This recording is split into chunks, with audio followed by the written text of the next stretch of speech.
I got a new truck, even though I didn't really want to, because I got in an accident and it got totaled.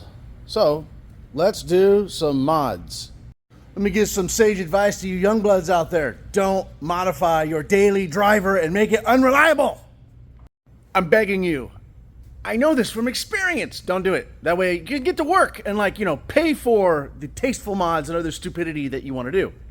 So today what we're going to do is put in this little Garmin Mini. No, this isn't a plug for Garmin Mini. What this is a testimony that I really enjoy these things.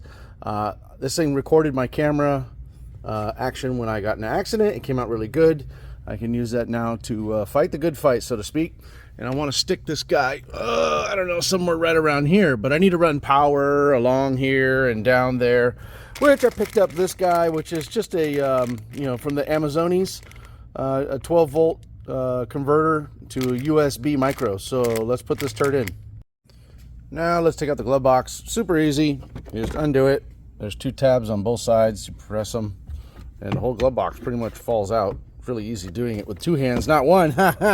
And then everybody dumps out. So, if you're using someone's truck or has a bunch of crap in it, good luck.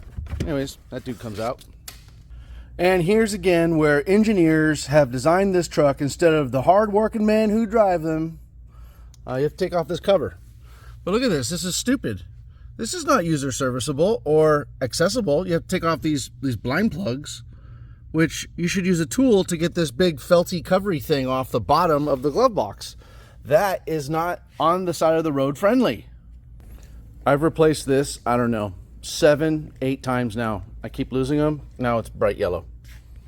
Yoink. Yoink.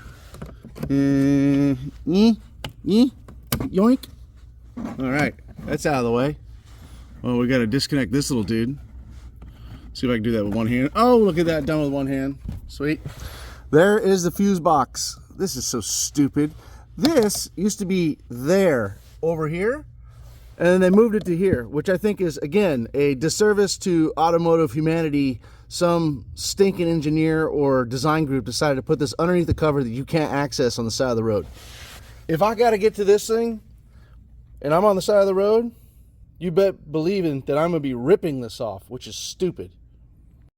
To make matters worse, they put it facing up. So those with bad necks and backs, aka me, is going to have a real good time trying to figure that out. At least they gave you a coded number box thingy so you could figure out what the heck you're looking at. But boy, this is a really inconvenient spot to put fuses. Maybe I'm grumpy. Maybe I'm going to continue to rant. Okay, so originally, the world used just like 2 fuses, right? Well, bulbs and then ceramics. Let's not get into those old cars, right? The world used ATC, and everybody was fine with ATC. Nobody had a problem with ATC. They're good dudes. They work good. You can find them anywhere. Then they went to mini ATCs, which are these guys. And reluctantly, everybody went, all right, that's cool. They still hold a relatively good ability to get through when it comes to amperage, especially on like 30s or 40s, 40 amp circuits. These little guys will do just fine. Then Ford decided to go to these style fuses. Thanks, because now you can't use like auto parts store fuses. You have to then find these specific specialty fuses. And whatever idiots came up with this can really just go to hell. So we take that little fuse, we stuff it into this guy, and now we need to find a fuse that is powered off and powered on when key turns on. So let's find one of them. Side note number 2, you want a pretty decent multimeter that won't break the bank? This is the fluke to get. I got this actually from a suggestion from AVE on YouTube. If you know who he is, you and I can be friends. Another tangent.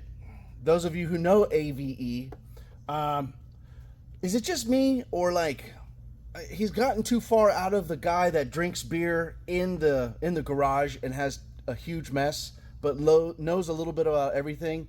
And then, now that he has a CNC and he does other stuff with the CNC, it's not like he's not like your next door neighbor that you think is a bit crazy but can fix anything anymore. Now I have a little bit too much money, and I have a CNC, which is kind of making the regular Joe not really relatable anymore. I still like watching his videos. His bolt-Rs are just absolute gold. That would be boring or lame tool reviews. Go check it out, AVE. I hate sounding like I'm ranting in an old codgety old man Scotty Kilmer style or something, but I want you to look at this. Then I want you to look at this. And I want someone to put heads or tails on how to identify what is what. I don't think that anybody in reasonable suspicion with not a lot of automotive experience could go, okay, I know what fuse 12 is. According to that. Well, why? A couple reasons. One, yeah, you've got a number count on here, right? But it doesn't match the topography of the fuse panel. Number two, there's no amperage on here, so you can confirm like fuse 2, 10, 24, 32, and 44 on the left-hand side of which orientation. Does it sit this way or does it sit this way? You can't really see that. And then number three, these aren't numbered either. So you can't be like, oh, okay, that green one in the right corner is number 44. This is ridiculous. I did find that fuse 13 is a spare and is not being used and is key on, key off. Bingo! That's where I want it to sit. So we take the USB cable, make sure you thread it from the backside first so the cable can go up and around. And so now I need to take that wire and tuck her in there. Tuck, tuck, tuck, tuck, tuck. That guy can just get pulled back a little bit. And then we're going to take this guy, and we'll roll it behind there, behind the headliner. And then around the A-pillar, I'm going to tuck that guy just a little more, like that. Okay? Then, behind here, need to work on a little bit more, and then we're going to go down here, and then behind here. And since it's behind here, it will tuck behind here, then we can zip tie this guy somewhere and get it all plugged in. Alright, Dan, so now that's all routed. There's a little box. There's my little wiring. I'll put a zip tie on it. There's your microfilter above it, so make sure you don't put it in the way. Conveniently little stud here. I found a nut that fits, and since this is the finest Chinese stuff, I put a little electrical tape around that insulation. The cover is not going to be able to go back on, or it's going to have to just hang akimbo because they didn't give you enough room to put even this super low profile setup on there. Regardless, she works. It's not going to hang out like that. I'm going to take it off because I'm going to have the windshield ceramic and tinted. And so because of that, I don't want to stick anything on there. So I've got, you know, my toll tag, I got that guy, and I also got a wash sticker that needs to go up there. Ta-da! That took way too long between filming, installing, and doing. This should have taken 15 minutes, but because of the complexity and stupidity of going on down there, took about an hour, which is lame.